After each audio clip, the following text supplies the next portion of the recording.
Gas ಬೆಲೆ ಏರಿಕೆ ಆಗಿದೆ ಸರ್. अच्छे दिन बहुत अच्छे दिन आ रहे ಒಳ್ಳೆ ದಿನಗಳು ಬರ್ತಾ ಇದೆ. ನಿಮ್ಗೆಲ್ಲ ಗೊತ್ತಿದೆ ಮಾಧ್ಯಮದವ್ರಿಗೆ 2014 ಮುಂಚೆ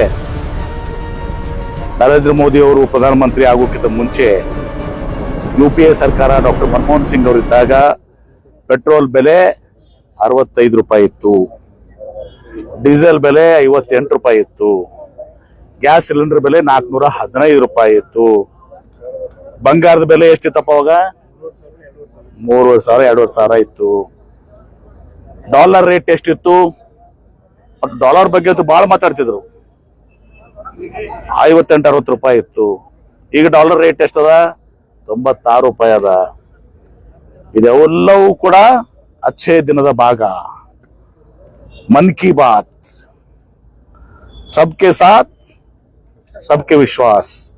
ರೈತರ ಆದಾಯ ದ್ವಿಗುಣ, ಫರ್ಟಿಲೈಸರ್ ಸಿಗಲಾಕತಿಲ್ಲ, ರೇಟ್ ಅಂತೂ ಬಿಟ್ಟು ಬಿಡ್ರಿ, ಫರ್ಟಿಲೈಸರ್ ರೇಟ್ ಡಬಲ್ ಟ್ರಿಬಲ್ ಸಿಗ್ಲಾಕತ್ತೂ ಇಲ್ಲ. ಈಗ ನಿನ್ನೆ ಡಿಸಿ ಸರ್ ಫರ್ಟಿಲೈಸರ್ ನಮ್ಮ ಕಡೆ ಇಲ್ಲ ಅಂತೇಳಿ, ಅದಕ್ಕೆ ನಾನು ಸರ್ಕಾರದಲ್ಲಿ ಮಾತಾಡಿ ಆ ಫರ್ಟಿಲೈಸರ್ ಅನ್ನ ಪಡ್ಕೋಬೇಕು. ಯಾಕಂದ್ರೆ ಮನ್ಸೂನ್ ಬಂತು, 8ನೇ ತಾರೀಕಿಗೆ ನಾಳೆ ಪ್ರಾರಂಭ ಆಗ್ತದೆ ಅಂತ ಹೇಳಿದಾರೆ ಕೂಡ ಇದು ಮಾಡಿದ್ದಾರೆ. ಇದೆಲ್ಲವೂ ಕೂಡ ತಾವು ನೋಡ್ತಾ ಇದ್ದೀರಿ. ಉದ್ಯೋಗ ಪ್ರತಿ ವರ್ಷ 2 ಕೋಟಿ ಉದ್ಯೋಗ, 12 ವರ್ಷ 24 ಕೋಟಿ ಉದ್ಯೋಗ ಸೃಷ್ಟಿ ಆಗ್ಲಿಲ್ಲ.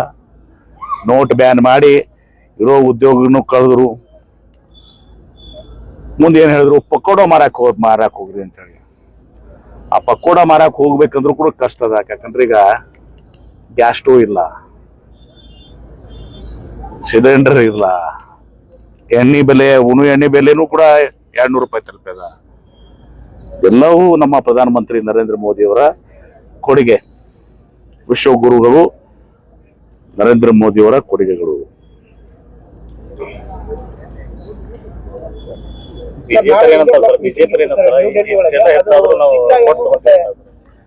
ಬಿಜೆಪಿ ನೀವು ಕೊಂಡು ತಗೋತಿರ್ಬೋದಪ್ಪ, ಶ್ರೀಮಂತರಿದ್ದೀರಿ ನೀವು, ವ್ಯಾಪಾರಿಗಳು. ಬಡವ್ರು ಏನ್ ಮಾಡ್ಬೇಕು? MB ಪಾಟೀಲ್ ತಗೋಬಹುದು, ಬಡವರು ಸಾಮಾನ್ಯ ವರ್ಗ ಜನ अच्छे दिन गरीबों के साथ मध्यम वर्ग के साथ ಅಂತ ಹೇಳ್ತಿದ್ರು. ನೀವು ಮಾಧ್ಯಮದವ್ರು ನೀವೇ ಆತ್ಮಲೋಕ ಮಾಡ್ಕೊಂಡು ನಿಮ್ಗೆ ಏನ್ ತಿಳಿದದು ಬರೀರಿ. ಯಾಕಂದ್ರೆ ನೀವು ಮಾಧ್ಯಮದವ್ರು ಏನಾಗ್ಯದ ಅಂದ್ರೆ, ನೀವು ಕೆಲವೊಬ್ರು, ಎಲ್ಲರದು ಅಲ್ಲ, ಎಲ್ಲ ಕೆಲವು ಮಾಧ್ಯಮ ಸಂಸ್ಥೆಗಳು ಎಲ್ಲ ಅದಾನಿ ಅಂಬಾನಿ ಕಡೆ ಆಗ್ಯದ. ಈಗ ಸೈಕಲ್ ಚಾಲು ಆಗ್ಯದ. ಈಗ ಮಂದಿ ಈಗ ಸೋಷಿಯಲ್ ಮೀಡಿಯಾದಾಗ ಎಲ್ಲಾ ಸ್ಟಾರ್ಟ್ ಮಾಡ್ಯಾರ. ಗ್ಯಾಸ್ ಇರ್ಲಾರ್ದ, ಸಿಲಿಂಡರ್ ಇರ್ಲಾರ್ದಕ್ಕ ಹಿಂದಕ ಗಟರ್ದಾಗ ಪೈಪ್ ಹಾಕಿ ಗ್ಯಾಸ್ ಉತ್ಪಾದನೆ ಮಾಡ್ತಿದ್ಯಾ ಅಂತ ಹೇಳಿದ್ರು ಚಾ ಮಾರುವಾಗ. ಎಲ್ಲವೂ ಕೂಡ ಹೊರ ಬರ್ತಾ ಇದೆ ಈಗ.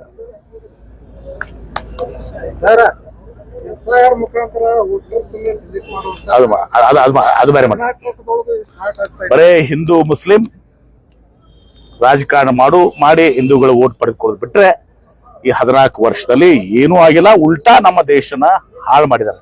ಏನು ನರಸಿಂಹರಾವ್ ಅವರು ಪ್ರಾರಂಭ ಮಾಡಿದ್ರು, ಮೂಲತಃ ಜವಾಹರ್ಲಾಲ್ ನೆಹರು ಅವರು, ಇಂದಿರಾ ಗಾಂಧಿ ಅವರು ಬಡವರ ಪರವಾಗಿ ಇದು ಮಾಡಿರುವಂತದ್ದು, ರಾಜೀವ್ ಗಾಂಧಿ ಅವರು ಇದು ಮಾಡಿರುವಂತದ್ದು, ಮನಮೋಹನ್ ಸಿಂಗ್ ಅವರು ಕಟ್ಟಿದಂತ ಹಣಕಾಸು ವ್ಯವಸ್ಥೆ ಏನಿತ್ತು, ಭವ್ಯ ಭಾರತ, ವಿಶ್ವಗುರು ನರೇಂದ್ರ ಮೋದಿ ಅವರ ಇದರಲ್ಲಿ ಆ ಭವ್ಯ ಭಾರತವನ್ನ ಸರ್ವನಾಶ ಮಾಡಿಬಿಟ್ಟಿದ್ದಾರೆ.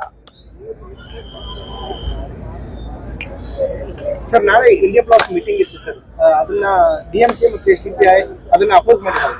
ಅದು ರಾಜಕೀಯವಾಗಿ ಇದು ನಡೀತಿರ್ತದೆ. ಅದನ್ನ ಅವರು ನಮ್ಮ ಕಾಂಗ್ರೆಸ್ ಪಕ್ಷದ ಹೈಕಮಾಂಡ್ ಅದನ್ನ ನಿಭಾಯಿಸ್ತಾರೆ. ಯಾರು ಅದು ಅವ್ರ ಮೆಟ್ರೋ ಅವ್ರ ಮಂತ್ರಿ ಇದ್ದರು, ಅವ್ರು ಎಲ್ಲ ಮಾಡಿದಾರೆ, ಮಾಡ್ಕೊಂಡು ನೋಡ್ಕೊಂಡು ಮಾಡ್ತಾ ಇದಾರೆ. ಅಂದ್ರೆ ತುಟ್ಟಿ ಆಗ್ಯದ ಪಾಪ. ಏನ್ ಮಾಡ್ಬೇಕು ಅವರು, DK ಶಿವಕುಮಾರ್ ಅವರು ಮುಖ್ಯಮಂತ್ರಿಗಳು. ಪೆಟ್ರೋಲ್ ಡೀಸೆಲ್ ರೇಟ್ ತುಟ್ಟಾಗ್ಯದಲ್ಲ, ಏನ್ ಮಾಡ್ಬೇಕು ನಾವು? ನಿಮ್ಮ ಇವ್ರಿಗೆ MP ಅವ್ರಿಗೆ ಕೇಳ್ರಿ, ಹೋಗಿ ಸಂಸದರು ಕೇಳ್ರಲ್ಲ ಸ್ವಲ್ಪ ಇವೆಲ್ಲ. ಮೋದಿ ಅವ್ರ ಕಡೆ ಹೋಗಿ ಭೇಟಿ ಆಗ ಅಂತ ತಾಕತ್ತಿದ್ರಲ್ರಿ. ಆಗಿದೆ ಎಲ್ಲ ಹೇಳಿದ್ದ, ನಾನು ಮೊದ್ಲೇ ಹೇಳಿದೆ, ನಾನು ಮನವೊಲಿಕೆ ಆಗ್ತದೆ ಇವೆಲ್ಲ ಇರುವುದೇ. ಕುಟುಂಬದ ಸದಸ್ಯರ ಭಿನ್ನಾಭಿಪ್ರಾಯ ಇರ್ತದಪ್ಪ. ನಿಮ್ಮ ಮನೆಗಿಲ್ವಾ? ನಮ್ಮ ಮನೆಗಂತೂ ಅದಾವ ನೋಡಪ್ಪ. ಗಂಡ ಹೆಂಡತಿ ಜಗಾಡ್ತೀವಿ ನಾವು ಎಲ್ಲರ ಮನ್ಯಾಗ, ಮಕ್ಕಳು ಜಗಾಡ್ತಿರ್ತಾರ. ಕುಟುಂಬದ ಪಕ್ಷ ಅಂದಾಗ ಎಲ್ಲಾನು ಜಗಳ, ಸಣ್ಣ ಸಣ್ಣ ಭಿನ್ನಾಭಿಪ್ರಾಯಗಳು, ಸಣ್ಣ ಸಣ್ಣ ಅಸಮಾಧಾನ ಇರ್ತಾವ, ಎಲ್ಲಾನು ಬಗೆಹರಿಸ್ತಾರ. ಹಿಂದೆ ಬಗೆಹರಿತಾವ ಅಂತ ಹೇಳ್ತೇವೆ ನಾವು. ಸರ್, ವಿಜಯಪುರದ ಬಾರ್ಡರ್ದಾಗ ಅಪರಾಧಗಳು ಜಾಸ್ತಿ ಆಯ್ತು. ಮೊನ್ನೆ 6 ಕೊಲೆ. ಅದು ಎಲ್ಲಾನು ಕೂಡ ನಿಮ್ಗೆ ಗೊತ್ತಿದೆ. ಕೌಟುಂಬಿಕ ಕಲಹಗಳು ಎಲ್ಲಾನು ಕೂಡ ಮೊದಲಿಂದ ಬಂದಿದ್ದಾವು. ಅದೆಲ್ಲ ನಮ್ಮ ಬಹುಶಃ ಅದನ್ನೆಲ್ಲರೂ ಕೂಡ ನಮ್ಮ SP ಅವರು ಸದೃಢ ಅದಕ್ಕೆ ನಿಭಾಯಿಸ್ತಾ ಇದ್ದಾರೆ. ನಾನು ಕೂಡ ನನಗೂ ಚರ್ಚೆ ಮಾಡಿದ್ದಾರೆ. ಇನ್ನೂ ಹೆಚ್ಚಿನ ಕ್ರಮಗಳನ್ನು ಕೈಗೊಳ್ತೀವಿ. ಯಾವ್ಯಾವ ದರೋಡೆ ಪ್ರಕರಣಗಳು ಎಲ್ಲನೂ ಕೂಡ ಒಬ್ಬ ದಕ್ಷವಾದಂತ SP ಅವರು ಇದ್ದಾರೆ, ಕೆಲಸ ಮಾಡಿದ್ದಾರೆ. ಇನ್ನಷ್ಟು ಅದನ್ನ ಯಾವ ರೀತಿ ಪ್ರಿವೆಂಟ್ ಮಾಡಬೇಕು, ಇಂಥವೆಲ್ಲ ಕೂಡ ಪ್ರಿವೆಂಟ್ ಮಾಡಬೇಕು ಕಷ್ಟ ಇರ್ತದೆ. ಅದಾಗಿನೂ ಕೂಡ ಏನು ಕ್ರಮ ಕೈಗೊಳ್ಬೇಕು ಅಂತ ಹೇಳಿ ಚರ್ಚೆ ಮಾಡಿದ್ವಿ. ಕ್ರಮಗಳನ್ನು ಕೈಗೊಳ್ತೀವಿ. ಸರ್, ಬಿಡದಿ ಟೌನ್ಶಿಪ್ ವಿರೋಧ ಆಗ್ತಾ ಇದೆ, ರೈತರೆಲ್ಲ ವಿರೋಧ ಮಾಡ್ತಾರೆ, ಫಲವತ್ತಾದ ಜಮೀನು ಇದೆ ಅಂತ ಹೇಳ್ತಾರೆ. ನೋಡಿ, ಇದೆಲ್ಲಾನು ಕೂಡ ಬಿಡದಿ ಜಮೀನು ಇವತ್ತು ಹಿಂದೆ ಇದೇ ಕುಮಾರಸ್ವಾಮಿ ಅವರಿದ್ದಾಗ ಅದಕ್ಕೆ ಬಿಡದಿ ಟೌನ್ಶಿಪ್ ಮಾಡಕೊಂಡಿದ್ವಿ. ಈ ವಿರೋಧ ಪಕ್ಷ ವಿರೋಧ ಮಾಡ್ತಾರ. ಅದನ್ನ ಮುಖ್ಯಮಂತ್ರಿಗಳು ಅವರೆಲ್ಲ ಏನು ರೈತರಿದ್ದಾರೆ ಅಥವಾ ಜನ ಇದಾರೆ ಅವ್ರನ್ನ ವಿಶ್ವಾಸಕ್ಕೆ ತಗೊಂಡು ಕೆಲಸ ಮಾಡ್ತಾರೆ. ನಿಶ್ಚಿತವಾಗಿನೂ ಇನ್ನೊಂದು ಸಚಿವ ಆಗ್ಬೇಕು. ಆ ದಿಶೆಯಲ್ಲಿ ನನ್ನ ಶಕ್ತಿ ಮೀರಿ ನಾನು ಬೌದ್ಧ ವಿಹಾರ ಪವಿತ್ರ ಕ್ಷೇತ್ರದಲ್ಲಿ ನಿಂತಿದ್ದೀನಿ. ನಾನು ಹೇಳ್ತಾ ಇದ್ದೀನಿ, ನಾನು ಮೊನ್ನೆನೂ ಕೂಡ ಹೈಕಮಾಂಡ್ ನಲ್ಲಿ ಹೇಳಿದ್ದೀನಿ, ಮುಖ್ಯಮಂತ್ರಿಗಳಿಗೆ ಹೇಳಿದ್ದೀನಿ, ಸಿದ್ದರಾಮಯ್ಯನವ್ರಿಗೆ ಹೇಳಿದ್ದೀನಿ, ನಮ್ಮ ನಾಯಕರಿಗೆ ಎಲ್ಲರಿಗೂ ಕೂಡ ಹೇಳಿದ್ದೀನಿ. ನಮ್ಮ ಒತ್ತಾಯ ಇನ್ನೊಂದು ಮುಂದಿನ ವಿಸ್ತರಣೆಯಲ್ಲಿ ಇನ್ನೊಬ್ರು ಸಚಿವರು ಆಗ್ಬೇಕು. ಆ ದಿಶೆಯಲ್ಲಿ ನನ್ನ ಶಕ್ತಿ ಮೀರಿ ಪ್ರಯತ್ನ ಆಗ್ತದೆ. ಯಾರಿಗೆ ನಮ್ಮಲ್ಲಿ ನಾನು ಅದನ್ನೆಲ್ಲ ಹೇಳಕ್ ಹೋಗಲ್ಲ. ಇನ್ನು ನೀವು ಕೇಳಿದಂತದ್ದೇನು ಇನ್ನೊಂದು ಸಚಿವ ಸ್ಥಾನ, ಅದು ಯಾರಿಗೆ ಕೊಡ್ಬೇಕು ಬಿಡ್ಬೇಕು ಅಂತ ಹೈಕಮಾಂಡ್ ನಿರ್ಧಾರ ಮಾಡ್ತಾರೆ. ನಾನೇನ್ ಮಾಡೋದು ಮಾಡೋದು, ನನ್ನ ಅಭಿಪ್ರಾಯ ಕೇಳಿದ್ರೆ ನನ್ನ ಅಭಿಪ್ರಾಯ ಹೇಳ್ಬೋದು ಅಷ್ಟೇ ನಾನು. ಆದ್ರೆ ಇನ್ನೊಂದು ಸಚಿವ ಸ್ಥಾನ ಸಿಗುವುದು ನಿಶ್ಚಿತ.